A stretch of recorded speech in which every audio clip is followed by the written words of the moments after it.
Взимам ви с нас на семейната ни 4-дневна почивка в Гранд Резорт Павел баня, който е 5 звезди. Пристигнахме над вечер, отвън хотелът е много красиво осветен. Стаята ни беше двойна делукс стая с допълнително разтегаемо футиолче за детето. Стаята е достатъчно широка и с достатъчно място за съхранение на багажа, но няма кафе-машина, както би трябвало да е в 5-звезден хотел. Банята ни беше заредена с продукти на марката Brave New Hair, която е българска и която сме ползвали и в други хотели в Павел баня. За съжаление, първата ми забележка е, че в банята нямаше лира, на която да оставяме банските си и мокрите халати. И като цяло те не можеха да изсъхнат дори на балкона, защото слънце не огряваше там. За сметка на това, балкона ни беше от страната на планината, беше тихо и спокойно, но самите стаи не бяха добре изолирани и се чуваше всичко от съседните стаи, както и вратите се затваряха доста трудно и това нарушаваше спокойствието ни. Основният ресторант е доста голям. Има 2 допълнителни зали, в които се проведе някакво събитие едната вечер. Бяха поканили танцовален състав. Имаше диджей всяка вечер, който пускаше приятна музика. Имаше и още един алакарт ресторант, ето го, който можеше да се консумира свободно. Ние бяхме с закуска и вечеря. За обяд също можеше в основния ресторант да се обядва. Имаше си меню. Храната беше много разнообразна. Имаше алтернативни млека, имаше бебешка храна, имаше и машина за палачинки, която ще видите след малко. Виждали сме такава само в лаунджа на летището в Будапеща до сега. Беше много интересна за децата. Имаше много голямо разнообразие от всякакви колбаси, наденички, бекон, яйца. Имаше разнообразие и от тахани, ядки, пресни и сушени плодове, сладкиши, течак и халва. За първи път виждам халва някъде в хотел. Беше ми много интересно. Ето ги и колбасите, които са минали през някой през кара, други през тиган. Ресторанта, въпреки че беше много голям, имаше страшно много хора, когато бяхме ние. Това беше края на октомври, началото на ноември. Съветвам ви, още щом пристигнете за вечеря, отидете и си запазете маса, защото когато се струпат много хора, може въобще да не успеете да стигнете до маса. Има хостеса и тя ще запази тази маса всяка вечер за вас. Ето тук виждате, има много голямо изобилие от пресни плодове. Имаше хубави видове грозде, ябълки, сезонни плодове. Много сладкиши също така.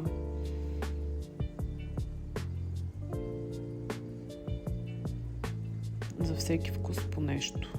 Ето ги сладката. Имаше и компоти. Медът беше от буркан, не от пита, но не беше лош.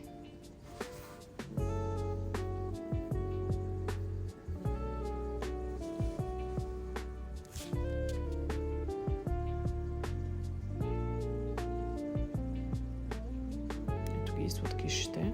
Честно казано, не бях очарована от сладкишите, нито на вечеря, нито на закуска. Баклавите бяха добри, но другите бяха някакси еднообразни. Ето и машината, атракция за децата и за възрастните. Показвам ви вечерята. Разнообразието и тук не беше малко. Всяка вечер имаше различни меса. Имаше цяло печено прасенце, салати, ето ги тук сосове за салатите, имаше топеници, най-различни мезета. Такива си обичаме ние българите. Петифури с малки хапчици, такива ордьоври.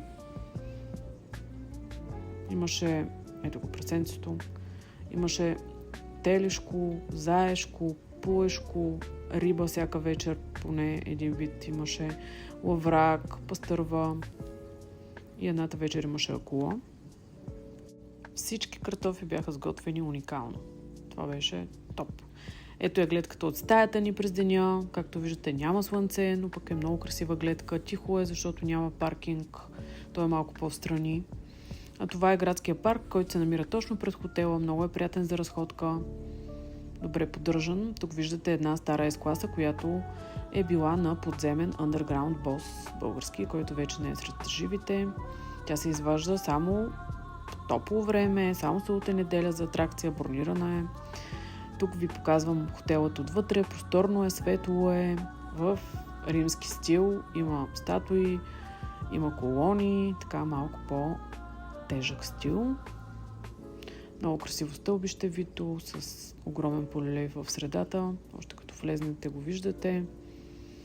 Ето статуите, имаше украса, защото беше есен на тематиката, 31 октомври. Тук е детския кът, в който докато бяхме ние имаше осигурена целодневна грижа, беше някаква ваканция и имаше доста деца. Вечерите организират дискотека и парти с наградки. Беше интересно, дъщеря ми е на 10 години, хареса, забавляваше се. Водя ви към фитнеса, за да видите какво представлява и той. В самия хотел има рехабилитационен център, може да си запазите час предварително, да ви проверят, да ви прегледат и да ви назначат подходяща терапия. Има лекарски кабинети, ето го фитнеса. Не е много голям, има, така да се каже, всичко необходимо за една тренировка, но като се струпат малко повече хора, става кофти. Това е зоната около басейна, която е за отдих и до лекарските кабинети. Имаше дрогерия, което беше много удобно, фризьорски салон, имаше магазин и на Brave New Hair.